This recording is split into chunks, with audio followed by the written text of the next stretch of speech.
आपण वाहने पाहू शकता, अद्याप ही वाहने या ठिकाणी सज्ज आहेत। तीन वाहनांचे पाण्याचा वापर करण्यात आलेला आहे, आग आटोक्यात आणलेली आहेत आणि मोठी दुर्घटना टळली। कारण की रविवारचा दिवस आणि संपूर्ण सराफा व्यवसायी आपली प्रतिष्ठाने बंद करून ठेवत असतात आणि आज अचानक राहुल काळे नामक व्यापारी, जे बेंटेक्सचे व्यापारी आहेत, त्यांच्या दुकानाला शॉर्ट सर्किटने आग लागल्याची माहिती मिळत आहे।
थेट दाखल झाले आहेत अमरावती शहरातील मुख्य सराफा चौकामध्ये, जे अनेक सराफा व्यावसायी आपल्या दुकाने, सराफा बाजार, महाराणा प्रताप चौकामध्ये दुकान आणि याच परिसरात एकेकाळी रविवारचा दिवस आणि संपूर्ण सुट्टी दिवस असल्यामुळे येथील प्रतिष्ठाने बंद असतात आणि याच रविवारच्या दिवशी अचानक शॉर्ट सर्किटने आग लागली। राहुल काळे नामक बेंटेक्सच्या व्यापारी यांच्या दुकानाला आग लागली आहे। आपण थेट दृश्य पाहू शकताय। या परिसरामध्ये इतर व्यावसायिकांना लक्षात आलं असता त्यांनी तात्काळ MSCB सोबतच महानगरपालिका अग्निशमन विभागाला सूचना दिली असतात तात्काळ अग्निशमन विभागाचे अधिकारी वाहने घेऊन दाखल झालेले आहेत आणि मोठी अनर्थ होणारा ही घटना टळली। कारण की याच कॉम्प्लेक्स मध्ये अनेक व्यावसायिकांचे दुकाने आहेत, सराफा व्यावसायिकची दुकाने आहेत, तर बेंटेक्सचे व्यापाऱ्यांची सुद्धा अनेक दुकाने असल्यामुळे राहुल काळे यांच्या बेंटेक्सच्या दुकानामध्ये शॉर्ट सर्किटने आग लागली। धूर बाहेर निघत होता आणि एकांचं लक्ष गेलंय आणि तात्काळ धाव घेऊन सर्वांनी तात्काळ माहिती दिल्यानंतर मोठी अनर्थ हा ठिकाणी टळलेला ते दिसत आहेत। 3 अग्निशमन वाहनांच्या पाण्याचा या ठिकाणी वापर करण्यात आलेला आहे।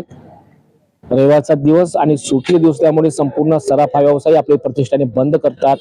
मात्र याच रविवारच्या दिवशी सायंकाळच्या वेळी अचानक आग लागली। मात्र सतर्कतेने मोठी दुर्घटना टळली हे म्हणण्यास वावगं ठरणार नाही, कारण की जवळजवळ असलेल्या दुकानांना सुद्धा ती आग पोहोचणार होती। राहुल काळे यांच्या दुकानात असलेल्या बेंटेक्सचा संपूर्ण माल हा बेचिराख झालेला आहे। थेट आपण दाखल झालेलो आहोत। बाहेरचे दृश्य आपण बघितलं, आपण आतमध्ये ज्या दुकानाला आग लागली होती साहित्य बेचिराख झाले आहेत त्या दुकानामध्ये थेट दाखल होणार आहे। तेथून सुद्धा थेट दृश्य आपण माहिती जाणून घेणार आहोत। सराफा बाजार परिसरातील महाराणा प्रताप चौकामध्ये असलेले हे कॉम्प्लेक्स आणि कॉम्प्लेक्सच्या आतमध्ये आपण पाहू शकता जाण्या येण्याकरता फक्त छोटीशी बोळ आहेत आणि याच बोळीमध्ये अनेक ज्वेलर्स व्यापाऱ्यांचं दुकाने आहेत। आग तर विझवली गेली आहे, मात्र आता दुकानातील बेचिराख झालेल्या मालाची सारवासारव करण्याकरिता राहुल काळे आणि त्यांचे कुटुंब लागलेले आहेत आणि इतर सुद्धा व्यापारी त्यांच्या मदतीला धावून आलेले आहेत।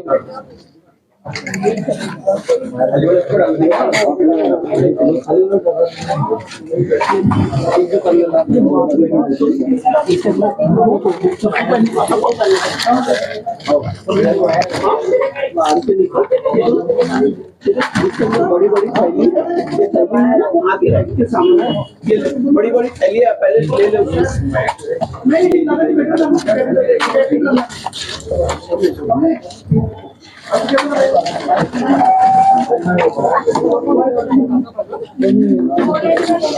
काय माहिती द्याल आपण आज कशा बोल कोई आया क्या तेरे साथ? घटना किती वाजताची आहे? काय माहिती पडलं आपल्याला? अमर अमर अमर किती वाजता घटना होती? 1 घंटा अगोदरची 1 घंटा अगोदरची घटना आहे. मी इथे सामान ठेवतो, गठे काम करते मी. तर मला इथे धुवा दिसला, तर मी म्हटलं ही एक दुकान सुरू होती पंकज नावाच्या मुलाची. म्हटलं हा धुवा कसा कधी निघून राहिला, तर आम्ही पाहिलं तर इथे चमकला काही. तर मी तशीच गाडी काढली, त्याच्या घरी गेलो. त्याला सांगितलं म्हटलं बा तुझ्या दुकानामध्ये आग लागली.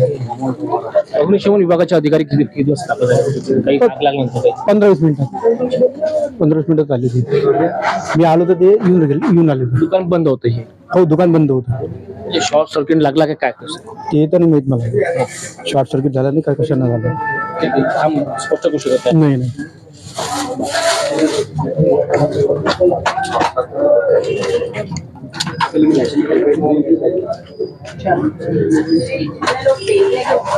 लाइन में लगा दो बाल